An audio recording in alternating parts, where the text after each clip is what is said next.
Adair, it's good to see you again. Great to see you too. I'm so It's happy been to what, be like here. 3 days or something? I think Yeah, we not had, we had a long. Zoom call. Yeah, recently. So all right, so here's where I want to start. You and I have known each other for, I don't even know, 80 years ish. I don't know the exact year that we met, but it was at the Best Year Ever Blueprint Mm. live experience. I think it Then you was were December of 2019, okay. Oh, actually. okay, you know Yeah. the time frame. Yeah. And then the Quantum Leap Mastermind. You were a hmm part of the Quantum Leap Mastermind, and which by the all of that was co-created by my good friend, my partner, and now your partner in life and work, John hmm Berghoff. Yeah. So shout out to John. But for those that don't know you, that didn't listen to your podcast back in the day or haven't followed your conscious leadership work, who are you? What do you do? And what should we know about you? All right. Well, my name's Adair. And first and foremost, I'll just say I'm really focused on growth and personal development. Like that's Mm, kind of been a thread that's gone throughout my life. Aside from that, and I would just say personal growth and development and well-being are huge focuses for me: mental, okay. emotional, physical, and spiritual well-being. Okay. So that is that, and my spiritual connection to the creator, to source, is my number one thing, because if Okay. I have that, then I can be the type of mom that I Mm, choose to be for my kids. I have twin daughters who are 9. And then John is my partner, and we raise 5 kids together. So John has 3 kids. So we have a blended family of 5, and we live the blended family life. huh. So first and foremost, we do life together. It's busy. It's crazy. The schedules are absolutely bonkers. We co-parent with John's ex, and she lives right in the neighborhood with us. Yeah, and So y'all we are live. close. Like I know I'm good. I'm good friends with Mara, and you all get along really really well, which is it's a really cool co-parenting success story, right? Like yeah. Yeah. I mean, we have our ups and downs, and we have our challenges for sure, but I think all of us, hold the perspective that it's really important for us to have a healthy, thriving, positive relationship Mm, for us and yeah, for our children. yeah, that's So fantastic. that's the biggest piece of who I am and the most significant part of who I am. Aside from that, in my work, as you alluded to, and as we're going to talk more about today, I'm really passionate about elevating consciousness, just like you are, Hal. And I do that through the conscious leadership work that I do with Exchange in partnership with John. And it to me, I don't really see a difference between work and life. To me, my Mm, ultimate goal is to have work and life be one co-creative thing, and that the conscious leadership work for me is something that I live every single day. That's why I love it so much. And then I'm able to teach others through trainings, through courses that we do. And yeah, aside from that, I'm a big nature lover. I love to be outdoors as much as I possibly can be. I love to travel. I love adventure. However, I actually don't love to travel for work, because I like to be mm, home with our family. And so nice. I do as much as I can right here on my computer, and really grateful that I get to do that, especially after the pandemic, because before the pandemic, I was on the road all the time when my kids were Wow. little. Yeah. And it's been a real shift in a very positive direction to be able to do this all online. So I don't know. I think that's enough about me to get us Yeah. started. We'll definitely get into more. And I know, conscious leadership is, I took my team through Exchange to your training, you and John. And so I want to circle back to that, because it is valuable for, there's so many valuable tools for Mm. like self optimization, self expression, self management, if you will. I actually, just curiosity came up for me right now, Yeah, sure. which is, how did you enter into personal development? Because I Oh, remember I feel like when I met you, you were just like, like I want, like you were like diving in head first. Like, I feel like it was maybe a recent discovery at that time for you, personal development. I don't know, but yeah. So how did you discover personal development? What was your I'm so glad you intro? asked this question, because I think there's like I don't know, there's kind of an overlap point that might be really interesting. Okay. So I would say, what is it, 2024 right now? Probably like mid 2000s. So like 2006, 7, Okay. maybe it was even closer to 2009. Like many people, I watched The Secret. Ah, I read nice. The Secret and I was like, what is this law of attraction thing? Well, And it was the starting point of my journey. yeah. And one thing that I took away from that book was the gratitude practice. And so every day I started to write down 3 things in my journal that I was grateful for. I was just like, I'm going to try this. I'm going to get up. I'm going to be intentional about like writing down 3 things that I'm grateful for every single morning. And like from that, my own version of a miracle morning was born. Nice. And it started with just, 5 to 10 minutes. And now, I mean, I try not to talk to anybody until 11 o'clock because it's Nice. all about well-being, quiet time to, connect spiritually, time to do my gratitude. I spend, now as much as I can. I mean, it doesn't always work out this way, at least a couple of hours every single morning in very deliberate practice. Nice. And I think that's cool because I remember probably around it wasn't long after, maybe it was like 2018, because in 2018 I didn't come to BYEB, but I attended an event that was right after BYEB, the GoBundance Women's event. Ah, And okay. John ran that and instantly created such a great experience for all the women there that I didn't know any of them. And that was kind of like my introduction into exchange, into this group facilitation and all of that. So it kind of took that idea of like personal development into a group, which was kind of like a secret sauce that I was missing, that I didn't know that I was missing inside of my work. But right before I was supposed to come to that, somehow, some way, a girlfriend of mine said something like, hey, you don't realize it, but you've been doing a miracle morning for, 10 plus years. And I'm like, oh yeah, that's true. And she's like, have you even like heard of Hal Elrod? I'm like, I don't even know that I have. Maybe I have, but let me go look at his website. And on the website, it was, about the BYB and you, and I Nice. saw John's name and I'm like, oh wait, John, I think he's the guy that's going to facilitate the event I'm going to after this. So it was kind of this interesting this is right now kind of an interesting full circle moment of like, Yeah. Yeah. I know, I've man. been doing a miracle morning for years. You wrote the book and now we're here on a podcast talking about Awesome. that and conscious leadership. So that's Awesome. pretty cool. Serendipity at its finest. Yeah, for sure.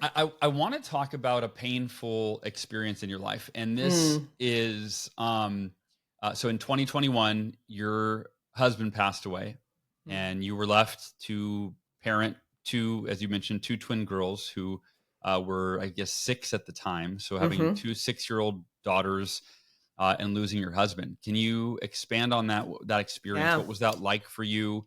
How did you turn your pain into purpose, and get through that and get to where you are now?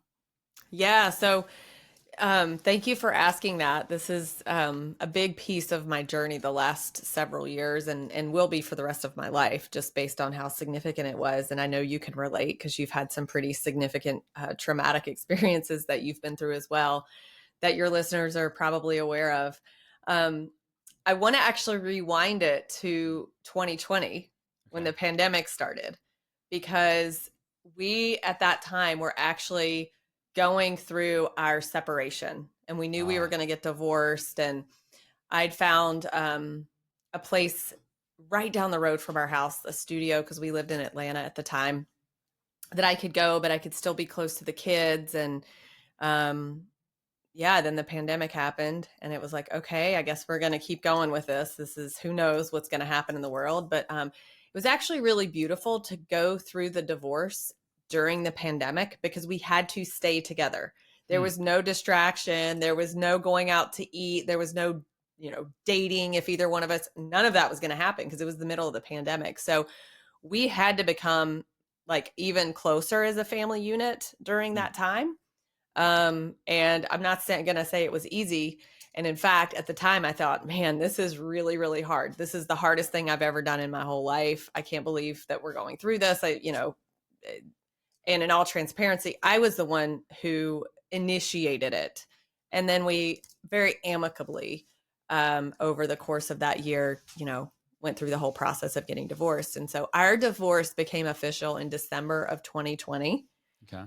And we were set. We were like, we're going to go on this co-parenting journey together. We're going to stay friends. We're going to be in good Hmm, communication. Um, 2 months later, he left to go to North Carolina to hospice his mother to her death.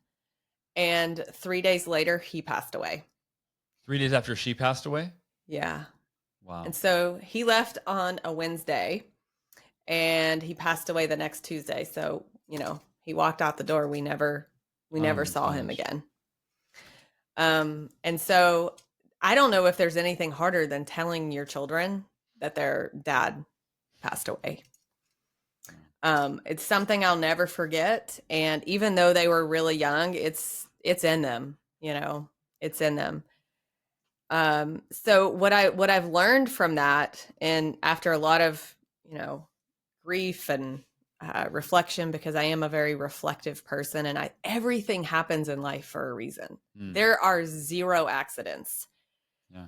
And so I asked a lot of questions around that, and, why did this happen? And what's the meaning in all of this? And, I don't know that I necessarily have all the answers or the reasons why, but I can just say it's just made me care more about how I show up in the world, how I show up for my kids. It was a huge wake up for me to just really, really dive into my family, and make my daughters be, more of a priority. Chris was a really, really, really good dad.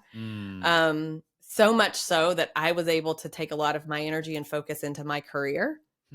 And so when he passed away, that, that went away, and I had to, everything just got reoriented in my life, and shifted from that point forward.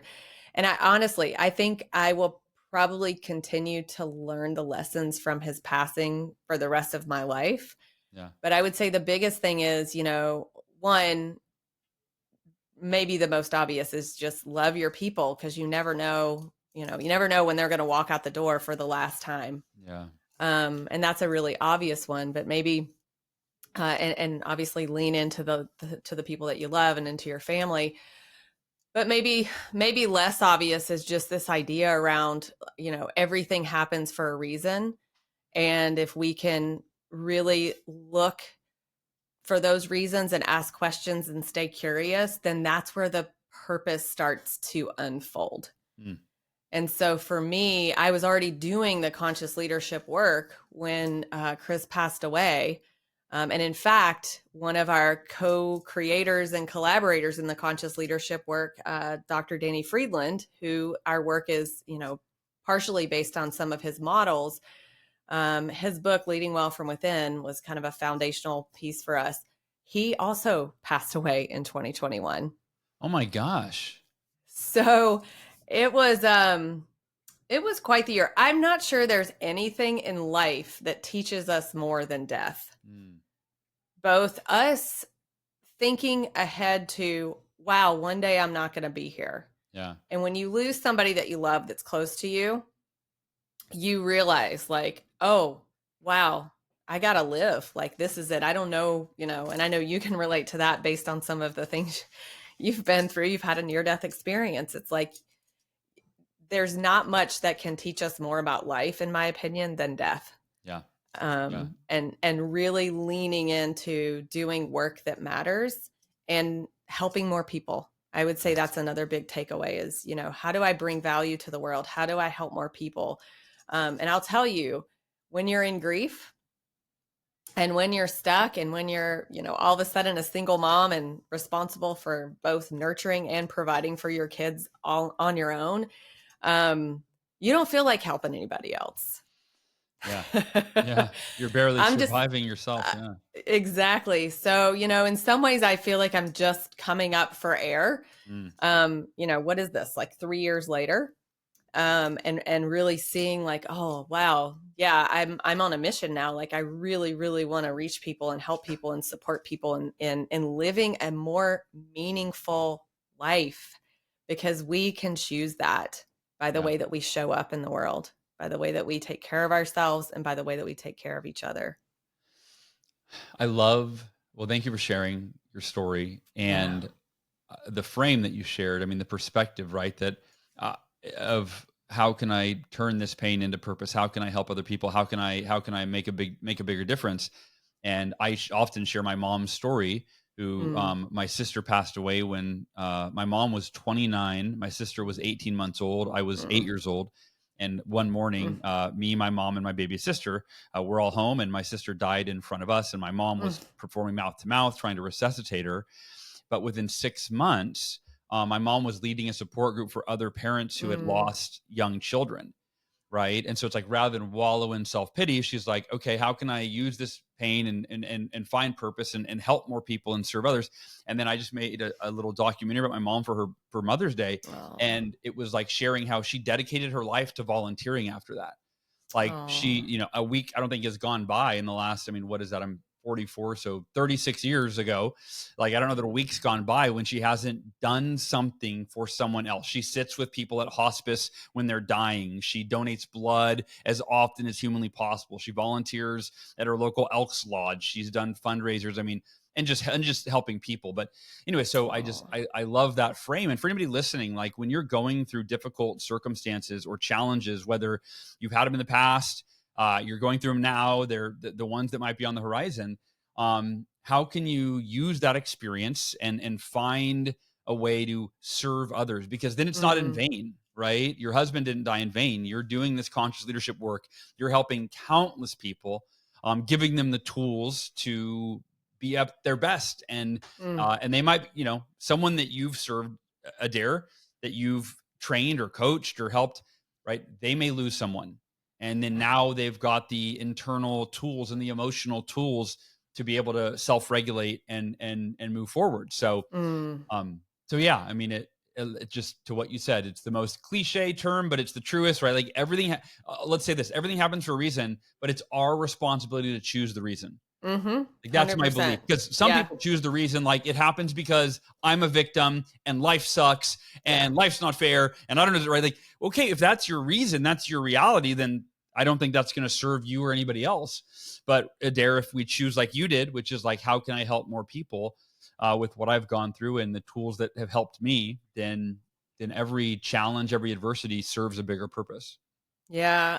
Your mom's story is so inspiring to me. I would say my journey's been really different, Mm, in that for me, I actually had to go within mm, and do a lot of healing, nervous system healing work, mm, and use a lot of the practices that I teach inside of conscious leadership of, breath and regulating my nervous system, using different, tools that are supportive, mindfulness, um, different types of meditation. So I personally, I'm not saying, I just kind of leaned on what I knew was going to work for me. yeah. And so whoever's listening, depending on how you're wired, you're going to have, some people have like that outward, like your mom, for me, it was like, gosh, I actually felt like I have so much healing to do with inside of myself that, Yeah. like, and I was still helping people and serving people with the same tools I was using for my healing. Yeah. So that was kind of a beautiful, full circle experience. But if you are going through something hard right now, even if it's not as tragic as a loss of a child, which I can't even imagine, or a loss of a partner or spouse, even small things can happen in our life. We lose a job. Yeah. You break up with, a significant other, or anything, like maybe you're an empty nester. Your child goes off to college and you're kind of like sad or down or whatever. There's things that we can do to soothe ourselves that are healthy, Mm, like your mom did, right? Like going out and helping people, or like, some of the practices I chose to lean into just to heal myself internally. Cause I believe from that healed place, we can really help each other. Now, some people unfortunately don't choose to do that. They yeah. choose unhealthy ways of coping, or they choose alcohol, they choose drugs. I made a commitment that when I went through all of this, I was not going to choose any prescription drugs Mm, to get through this. yeah. And I'm not, if that is someone's choice, that is perfectly fine. But I made that choice. And what that meant was I had to feel the pain. Hmm. I had to No numbing feel the out. Yeah. grief.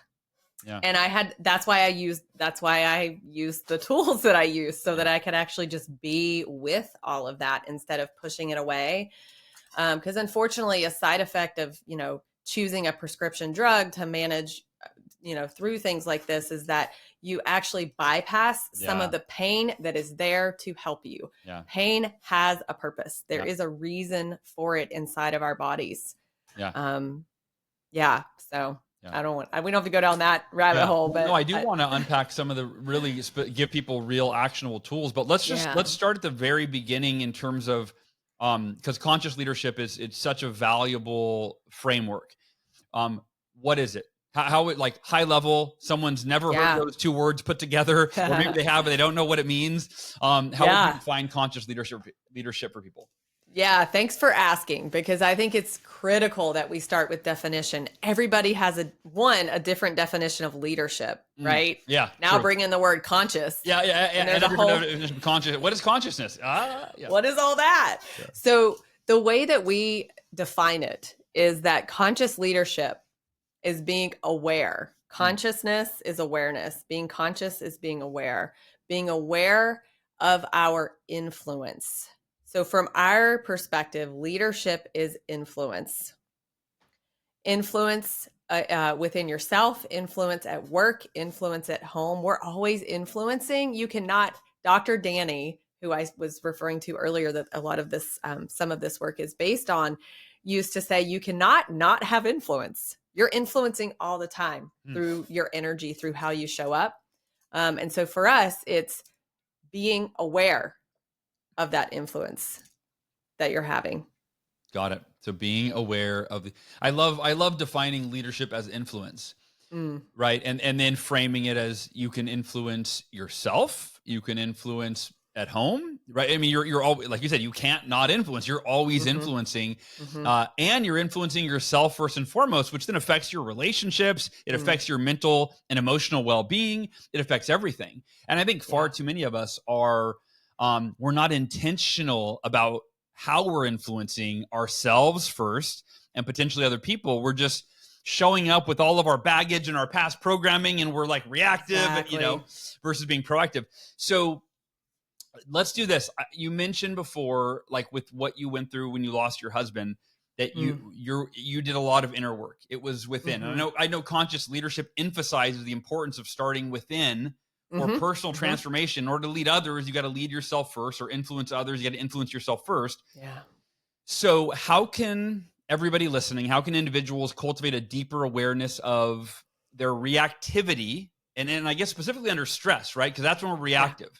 How do we influence, how do we cultivate a deeper awareness under stress? And then you mentioned practices. What are some of the practices that you recommend, that you use for rewiring one's inner world, I guess you could say, to enhance their influence over themselves and the people around them? It's a loaded question, I guess, but yeah, if I forget part of it, just bring me back to it. I will. You said something really important, and that is that we are all in the moment, in the present moment. We are impacted by how we're wired inside, by beliefs, by programming, by our childhood experiences, etc. So when we are showing up in the world, we have certain things that bother us. We have certain things that get under our skin. People trigger us. Is there somebody who, when you see their name come up on your cell phone, you instantly notice that you're holding your breath, or you're looking at it like, I really don't want to answer this. Why is this person calling me? Or an email comes through from somebody, and you're like, oh gosh, I don't even want to click on this email. I don't want to open it. Yeah. Or 1,000,001 things that happen all day long. Notice what bothers you. Little things, when people are late, when your kids aren't listening to you. That's a big one for me. Like, I am really triggered when I'm trying to get my kids like out the door, like, let's go. And I'm, get your shoes, brush your teeth. And I'm like, they are literally not even listening to me right now. But guess what? I am not blaming them for that. I am asking myself, as a conscious leader, what is happening inside of me? How might I change how I'm responding to this? Right? Because when they don't listen, I just want to like get louder and get in their face and turn the TV, just go crazy, right? I want to get reactive. Yeah. But when I see that they're not listening to me, instead of continuing to react against them, how can I pause? And how can I just be in that moment? Like, oh, okay, they're not listening to me. That has something to do with me, because, if I'm not the problem, there is no solution. Mm. If I blame my kids, or if I blame the dog because the dog's barking while I'm out trying to do a Zoom call at the UPS man, it's in the background, it's driving me crazy, I'm going to get upset. I mean, there's nothing I can do unless I look inside and control how I respond. So the first step is start to notice the stuff that bothers you. Just all the things. Like this morning, I was like, oh my gosh, I'm seeing so many things this morning right now that are bothering me. And it becomes an opportunity to, again, look inside. Why is this showing up for me? What is this hitting on? Usually there's a fear, or there's a belief, or there's something happening, but I don't even want you to worry about that. I just want you to pause.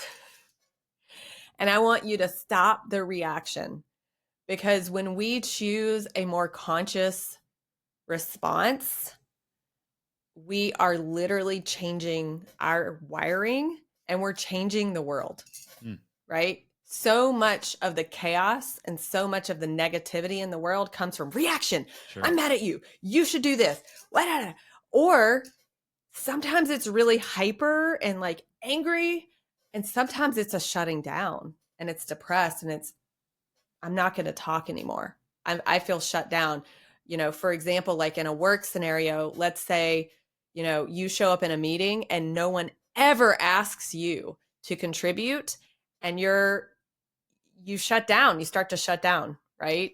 So instead of blaming the people in that meeting, I'm even going to challenge you to say, what do I need to look at? So anything that bothers us is an opportunity for us to look within. The first step is just to pause and notice that it's happening and not have an unconscious response. So it's easy. Something bothers you, you hit pause. Instead of just driving forward the way that you normally would on autopilot, unconscious, just keep yelling at the kids, kick the cat, whatever. And I'm giving kind of, silly examples, but when you start to notice this, for me, I can only speak from my own experience and the people that we've trained. It's life-changing to not stay unconscious to where we're reacting. So that's the first step. Is to pause. Notice what bothers you and pause. Notice what bothers you. Okay.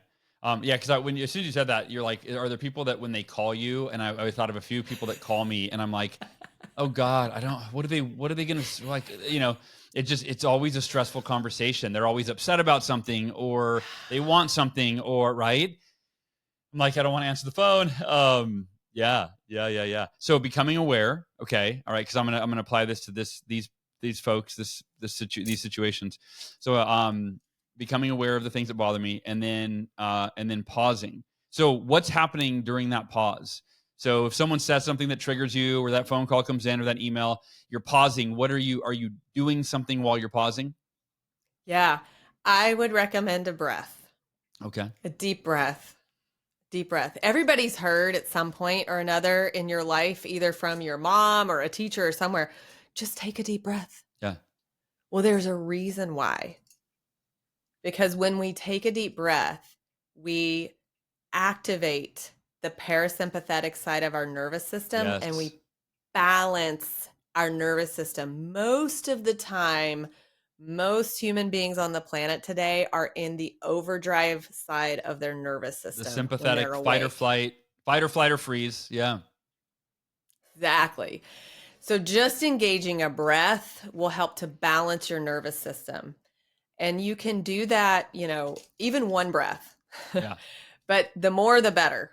Yeah. If you can do that, in the pause, that is 100% one thing I would recommend, is just checking in the pause with your breath. Yeah. And I don't have the expertise to explain this, but I've read it, which is like what happens to your, not just your nervous system, but your brain, right? When you're in a stressful frame, when your emotions are stressful, when you're in the sympathetic nervous system, and you take a breath or a couple of breaths, right? It calms your nervous system, but it literally, your brain shifts into a different, it's more capable. You're able to think clearer, make better decisions, right? And so literally the breath is the bridge. The breath is the bridge between being reactive and being thoughtful, considerate, proactive. 100%. Yeah. Yeah.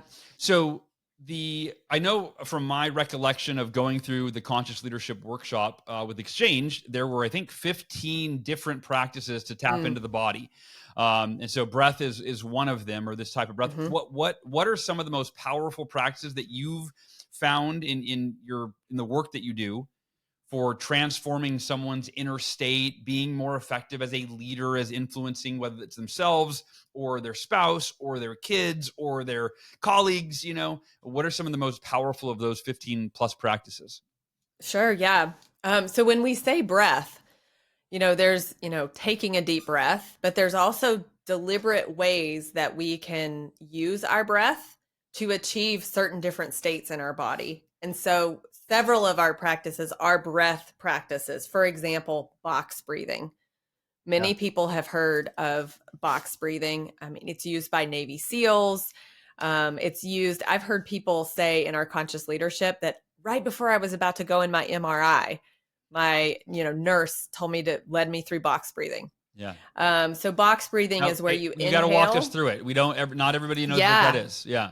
Yeah, 100%. So box breathing is when you inhale to a count of 4 or 5, then you hold your breath at the top for a count of 4 or 5, exhale to a count of 4 or 5, and then hold the breath out for a count of 4 or 5. And then you repeat it. And I'm actually drawing a box right now because you can just draw a box as you do that practice. So that's one really effective balancing breath. It balances both sides of the nervous system. And I'd encourage y'all to start with 4 seconds. I like 4 better. There's something in my brain about the even of, like, I picture a perfect square, 4 across, 4 down the side, right?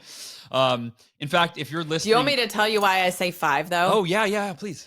Okay. So there's another breath practice, and this one is a better one to start with, that is called the perfect breath. I've heard that. The perfect breath is inhaling to a count of 5.5, exhaling to 5.5. And if you do that, you actually have 5.5 breaths per minute.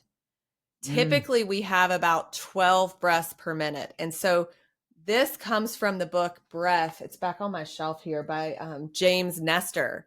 And it's been researched both through modern science and ancient wisdom that when you inhale to a count of about 5.5 and exhale to a count of 5.5, which creates that kind of sacred geometry of 5.5 breaths per minute, it actually is what's considered the perfect breath. He even talks about how certain spiritual practices are based on that breath with the chanting that they do. And so again, modern science, ancient wisdom points to that. So when we then do box breathing, I invite people to try to get to 5 so that you're kind of getting that perfect breath in and out, and that, sacred geometry of what's presented in that book. Got it. I have a really quick ADHD question for you. Behind you, I'm looking at your books, and they're all organized by color. And I was at Rachel Hollis's house doing an interview a few months ago, and all of her books are organized by color. And my daughter said, she's like, "Dad, that's how you should organize your books." I'm like, "But I would never be able to find a book because they've got to be alphabetical. So I have to, this is totally off track, but how do you find a People book? ask this all do the you time. know which color each of your books is? And that's it? Yeah. So there's a show on Netflix called The Home Edit. Okay. and they recommend organizing everything with the rainbow because everybody can remember the rainbow, even kids. So you can even organize your snacks in your pantry by rainbow colors. You can organize your kids' toys by rainbow colors. Plus, it's just, to me, really aesthetically pleasing. So I would say most of the time, you actually do know what color the spine of the book you're looking for is. Okay. I've very rarely am I like, ooh, I'm not 100% sure what color the spine of that book is, but most of the time, got it. You I'm actually about to know. move my office to a different room, and so I think I'm going to give it a shot. I can always undo it. Might as well. You can always, I can always, always redo it. In fact, I'll have my daughter, since she wants me to do it. I'll have her be the one to organize it, and then. She'll have fun doing that. Yeah. But I'm sure, I know that not everyone's most people might be listening to this audio, and so they weren't seeing that. So I wanted to ask for anyone that's ever thought about organizing your books based on the color of the spine, so all of them match. That was a question for you. All right. So you mentioned science earlier, and I wanted to explore or ask you. One of the things that conscious leadership explores is the neuroscience of reactivity and creativity. Mm-hmm. And neuroscience is a it's a buzzword. It's like Andrew Huberman, right? The neuroscientist, most popular podcast. I'm not trying to compete with that, with his, his background, for sure. Andrew Huberman definition. No, but can you explain how understanding concepts like neuroscience can actually help just an individual identify and shift unconscious reactions that may be undermining their relationships and influence, and how they can improve in that area? Yeah, 100%. So conscious leadership, as we said, is being aware of our influence.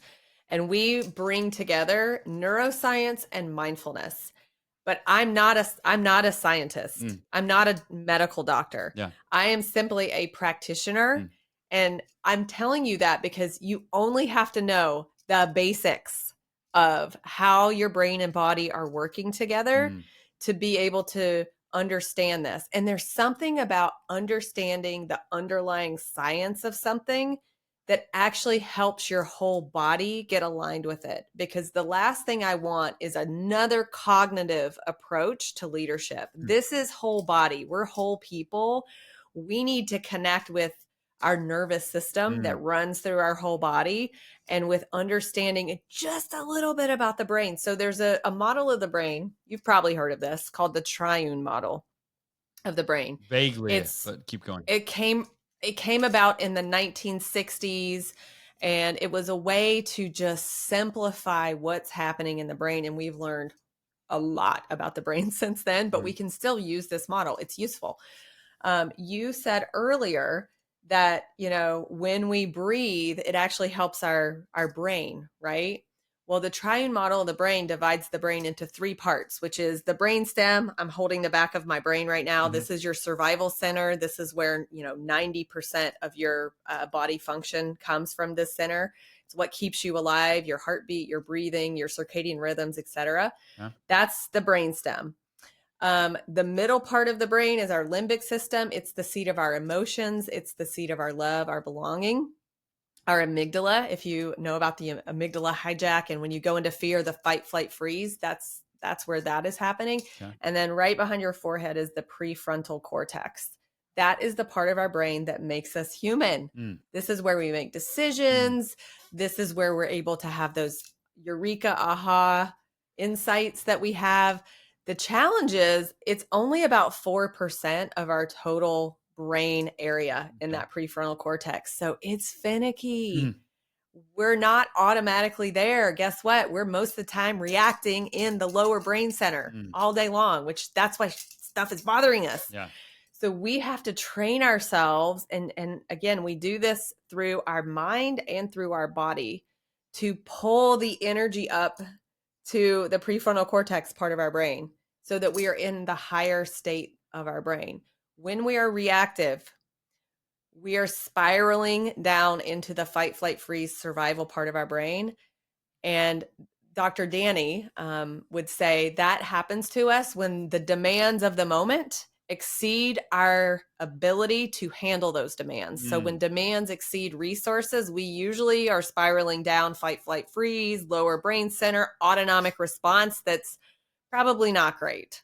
because it's probably some old pattern that we've had. Let me, I want to However, insert this, just a quick. yeah, go ahead. Yeah. Say that again. When our, how did Danny say that? So when the demands Yes. exceed our resources. So to me, I wanted to highlight this. This is the importance, or one really important case for personal development. And I know that for me, when I'm learning, growing, reading, and I'm gaining new resources, I'm able to better meet demands. Yes, if someone has zero tools, zero strategies, and to me, that's what conscious leadership is like, hey, 100%. Here's a toolkit to self-manage, self-optimize. That's what, when I went to the conscious leadership training, I was like, oh, wow, there's this practice and this practice and this perspective and this framework. And wow, all of these resources, all of these tools, and you become more capable of dealing with all of the stresses that life throws at you every day. Stress is not going away. Yeah. Chaos is not going away. Negativity, hard things, they're not going away. In fact, in some ways, they're actually getting worse. Yes. Because this is our time. This is our time to expand consciousness by resourcing ourselves. So I'm not going to blame anymore. I'm not going to offload. I'm going to be responsible in my own body for my response. And I do that through learning to breathe. I do that through meditation. A lot of what you talk about with the savers, right? That is how we resource ourselves, is through these practices. Life is going to be hard. Shit's going to happen, right? But we can continue to expand our capacity to handle whatever is given to us. And that is what I believe is what kind of where we started. That's how we turn pain into purpose, is we continue to expand our capacity. Not that we're trying to bring, hard things into our life. It's not about that, but we're not avoiding difficult things, difficult people, challenging situations. We're not avoiding them because we're expanding our capacity to take on those challenges with heart, with love, with good energy. It reminds me of something I learned from one of my mentors, Dan Cassetta, who Dan well. Yeah, I do. And I think he probably learned it from Jim Rohn. Everybody learned everything from Jim Rohn, by the way, like the godfather of personal development. Or like Brian Tracy. Yeah, all those guys, right? Earl Nightingale. Yeah, that's it, man. It was real simple. He said, "Don't wish life were easier, wish you were better." Right? And it's not to me, it's not wish you were better. It's don't wish life were easier, commit to getting better. And as you become more capable, that's why the same thing can happen to two different people. One person's a wreck. It's the end of life as they know it. And the other person's like, I got this. This sucks. It's difficult. It's the worst thing that ever happened to me, but I'm going to handle it. I'm going to learn. I'm going to grow. I'm going to evolve. And there's a better version of me on the other side. So let's go. Same challenge, same tragedy, same circumstance. One person's far more resourced and they're able to handle it. And everybody listening to this podcast, by the way, like props to all of you listening, because that's who you are. You're by default right now, you are engaged in your personal development. You are learning, growing, evolving by listening to this podcast, by doing your miracle morning. All right, a couple more questions, Adair, and I will let you get out of here. I would love to know, one of the biggest things or strategies that y'all teach in conscious leadership is learning to ask generative questions. I learned that from Berghoff. When we worked together for years, he's been doing this for years, and I would always make statements. He's like, "Hal, why don't you ask a better question?" I'm like, "Stop telling," But he was right. I just didn't have that skill. I didn't know how to ask the generative questions. I just would come to my conclusions like 99% of human beings do. So I've gotten better at it, but y'all are the best. So what are some examples of generative questions that people can ask to impact themselves as well as their relationships? Yeah, this is where I want a second mic with John on the mic. So maybe we can both come on at some point. So here's what I'll say.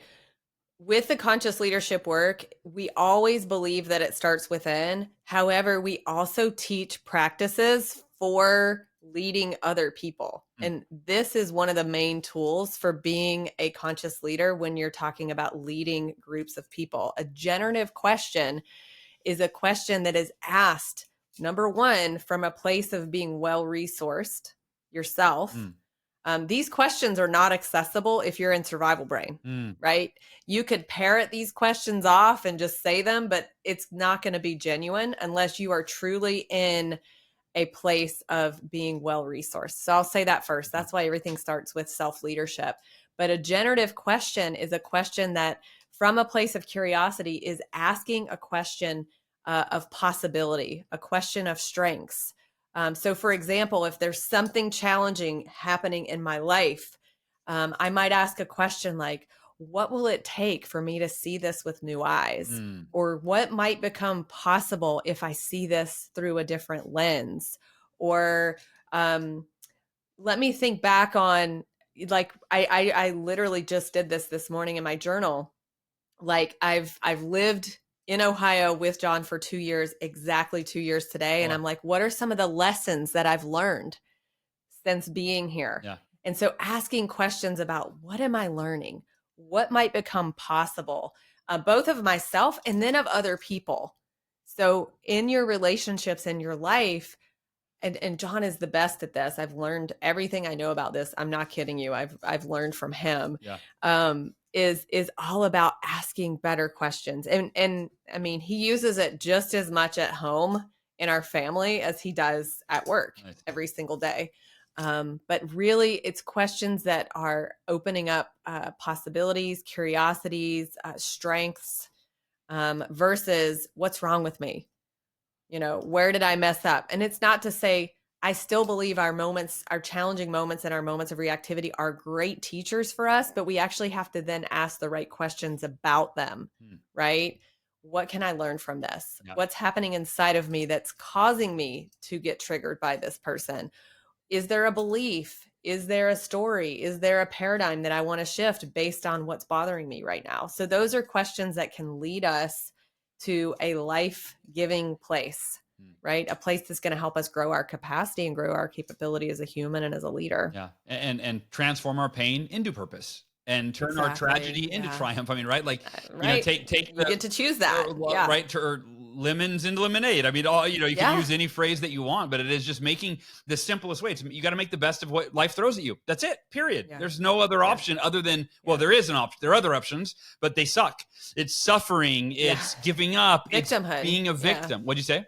Mm-hmm. Victim. Yeah. Being a victim. I think that's the biggest one. Yeah. No, completely. And for anyone, I always love to use different language for, like, if the word generative question doesn't ring true for you, think about an empowering question versus a disempowering question, and they can be one and the same, by the way. When my car accident happened to me, I asked, why did this happen to me? But not in the tone of, why did this happen to me? I don't deserve it. But like, why did this happen to me? What can I learn from this? How can I grow from this? Right. So an empowering question versus a disempowering question. I don't know who taught me this, but when I was 20, someone said, always ask success seeking questions, right? It's questions where the answer leads you to a better place, right? So those are just different frames, different ways of looking at generative questions.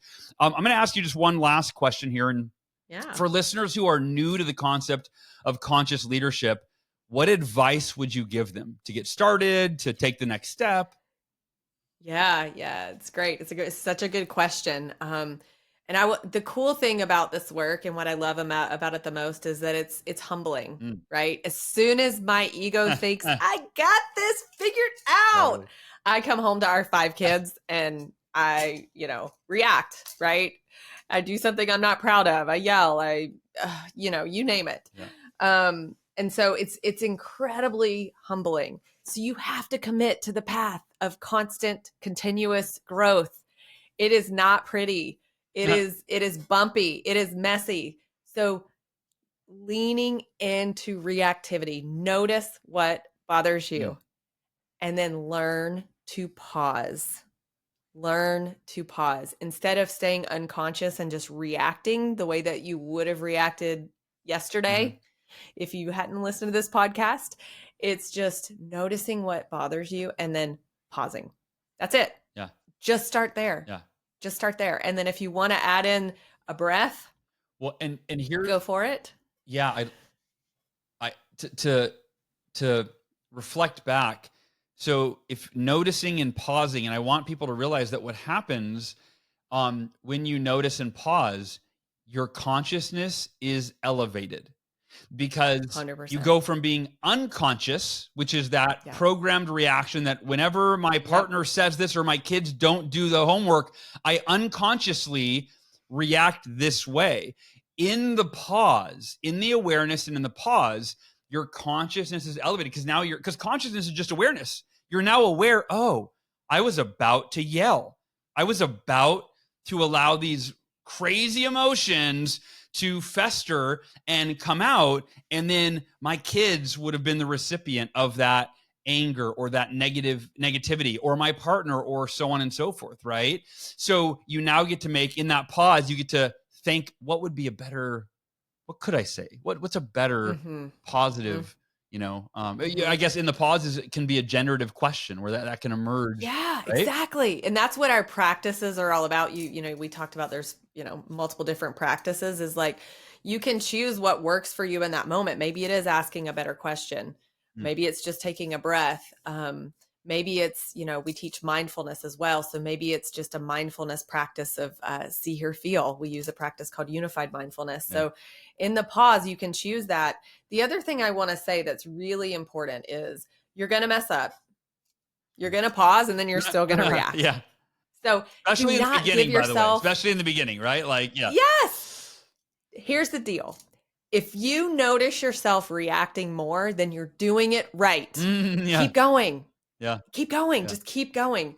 Your reactivity is actually going to go up before it starts to come back down. We are never going to get rid of reactivity because life is going to throw different curveballs at us. Yeah. But we are going to continue to grow every time we get reactive by pausing and by choosing a practice. And you're going to mess up. So don't beat yourself up. Sure. Don't beat yourself up. You're going to mess up. And just recognize I'm human. I did my best. And what I've learned is the most beautiful things can come from that. For example, I had this scenario where my daughter, I was trying so hard not to react to her. She wanted to find and take to school this little brush for her stuffed animal, and she couldn't find it. And I'm like, we have to catch the bus. We cannot find your little stuffy brush. Like, you need to go brush your teeth and get your shoes on. We don't have time for this. And I tried not to react. I was like calm. And then I just lost it on her. And I was like, oh my gosh, that really stunk. But it was wonderful. At the end of the day, right before I put her to bed, I said, I just want to say I'm sorry for how I acted this morning. I'm sorry that I got so upset, but I was worried we were going to miss the bus. And I still shouldn't have yelled at you. And she said, Mom, I overreacted too. I'm really sorry. Nice. So if we can use those moments of reactivity to then go back and make a repair with someone, you're going to more times than not create a vulnerable, loving experience and deepen your relationship if it was a reactive moment with someone that you love. Yeah. What a great way to end it. That's such an important lesson because we all make mistakes, but often our ego doesn't let us admit the mistake, or we just hope I don't want to say anything. I'll just let time pass and eventually they'll forget it. Right. But no, to your point, it's kind of like with customer service, right? If a company makes a mistake, but then the way they handled it is awesome, even though they messed up and you were mad at first now, and you were hurt or upset, or now you're even more dedicated to that company. You're like, wow, they really took care of their customer. Right. That's so good. That is such a good example of what we're talking about here. Yeah. That's awesome. Well, I'm going to use a lot of yours so you can use that one. Okay. I love it. Awesome. Well, Adair, I love you so much. Where is the best place for people to connect with you, keep learning from you, explore conscious leadership, etc.? Yeah. Well, you're more than welcome to go to my website, and we'll put a link inside of, you have show notes somewhere. I'm sure we'll put a link into that. And also to give the website though, still in case somebody. Yeah. It's adaircates.com. And I actually have CATES. CATES. Yep. And if you go on there, you'll see a little bit more about me and what I do in the world of conscious leadership work and some other things. I have a free course on there that I offer as well. Nice. And then if you want to learn more about Xchange and the Awakening Conscious Leadership trainings and work, you can go to xchangeapproach.com. That's the letter X, CHANGE, xchangeapproach.com. And awesome. Well, hey, we should do this again, and not too far off. I can't believe it took us this long to do our first podcast together. I know. But I definitely want to do another one. And maybe having you and John on together would be super We'll do fun. it together. We'll do that it in would the be a blast. next, like this summer or something. Cool. All right, Adair, That love sounds you. great. Tell John I said hi. Give too. him my love. Definitely will. You do the same to your family. I will. And goal achievers, thank you for tuning in to the podcast today. This is Adair Cates. You can find her at adaircates.com or exchangeapproach.com. And I love you so much. Make it a great week. I will talk to you next week. Take care.